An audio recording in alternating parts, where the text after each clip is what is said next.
মাখন দিয়েছি, দিয়ে একটু মাশরুমগুলোকে জাস্ট সটে করে নিচ্ছি। পুরোটাই সটে হবে আজকে, কিন্তু মাশরুমগুলোকে একটু জাস্ট এপিটোপিট করে নেওয়া। এবার ব্রকলি দিলাম, ব্রকলিগুলোকে একটু জাস্ট ভালো করে নেড়ে নেব বাটারে। একটু নেড়ে না নিলে না ভালো লাগবে না। আমি ব্রকলিগুলোকে ইয়ে করি না, বয়েল করি না, হাফ একটু ব্লাঞ্চ করে না বয়েল করি না, তাহলে তো ওর গুণটাই বেরিয়ে যাবে। গাজর যেমন সেদ্ধ হবে, ব্রকলিও সেদ্ধ হয়ে যাবে।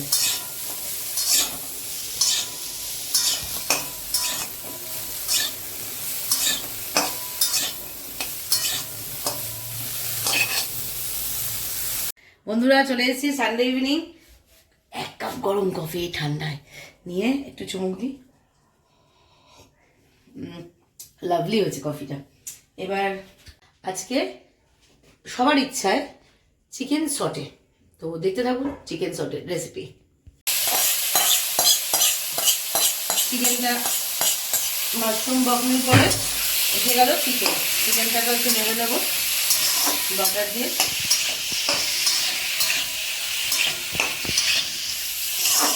এখনই খিদে পেয়ে যাচ্ছে আমার। ধীরে বন্ধু, একটু তো। এই মাখনের মধ্যে রসুনগুলো দিয়ে দিলাম, তো অন্য গন্ধ আসে মাখনের মধ্যে রসুন দিলে।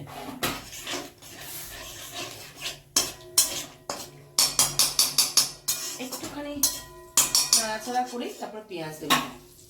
এবার পেঁয়াজগুলো ছেড়ে দেবো, পেঁয়াজগুলো দিয়ে দিব।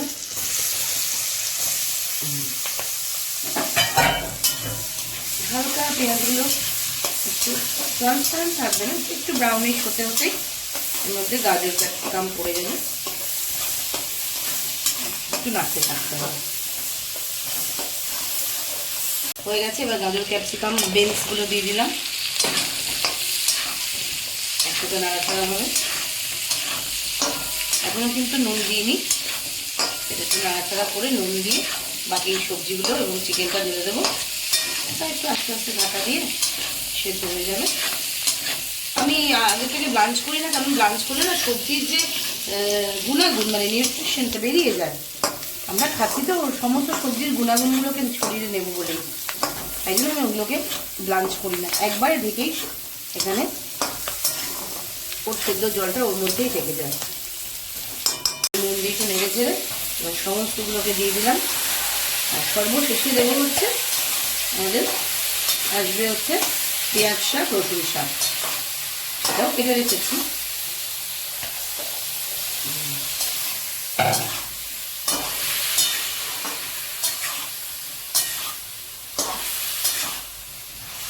পেপার পড়বে এখন না, সব সেদ্ধ হয়ে যায়, তারপরে পেপার দেবো, ব্ল্যাক পেপার। ব্যাস এ হবে এর সাথে, সবের সঙ্গে পাস্তা হবে, পাস্তা সেদ্ধ হয়ে একটু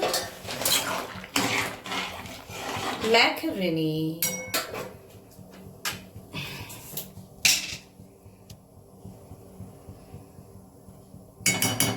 একটু নুন দিলে পাস্তার মধ্যে ঢুকে যায়, মুখটা খেতেও ভালো লাগে।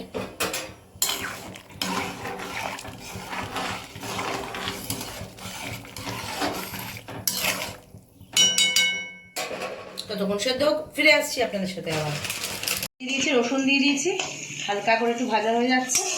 এরপর ডিম দিয়ে নেড়ে পাস্তাটা দিয়ে দেবো, আর ওই স্টকটা আছে স্টকটা দেবো।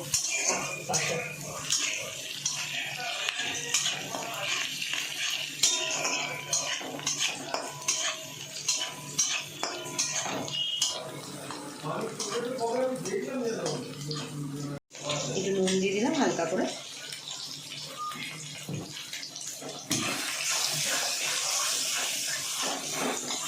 বেশি রিচ করলে পাস্তাটা ভালো লাগবে না, কারণ আমরা তো সটে দিয়ে খাবো।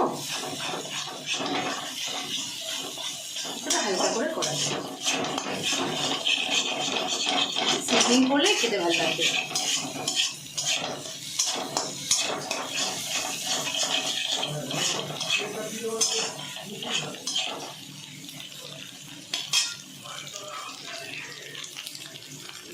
দিয়ে দিলাম পাস্তা,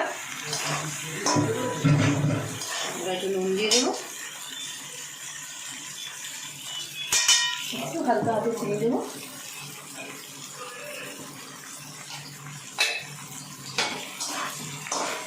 নেড়ে নিয়ে গোলমরিচগুলো কোটনিং দিয়ে তারপর চপটা দিয়ে বসিয়ে দেবো। একটুখানি পিৎজা পাস্তা যে সিজনিং হয় সেটা একটু দিয়ে দিলাম,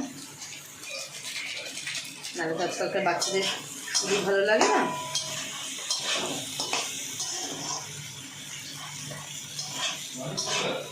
একটাই দেবো, একটু দিয়ে দেবো গোলমরিচের গুঁড়ো। হোমমেড আমি গোলমরিচ নিয়ে এসে ঘরেই গুঁড়ো করে নিই। এবার এই স্টকটা দিয়ে দেবো, বাস রেডি, পাস্তা রেডি।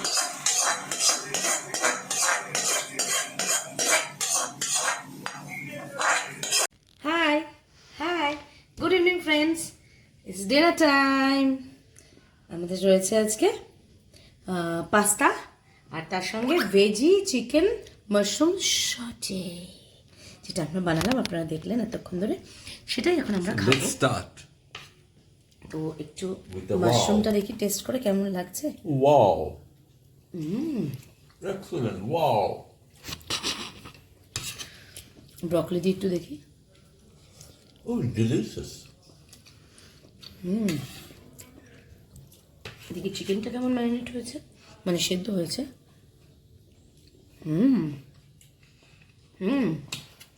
ভেজি কিন্তু একটাও গলে যায়নি, বাইট করতে হচ্ছে। আমি এরকম ভেজি ভালোবাসি। তো পাস্তা নিই। Wow wow wow, that's great. আমরা খেলে থাকি তাহলে।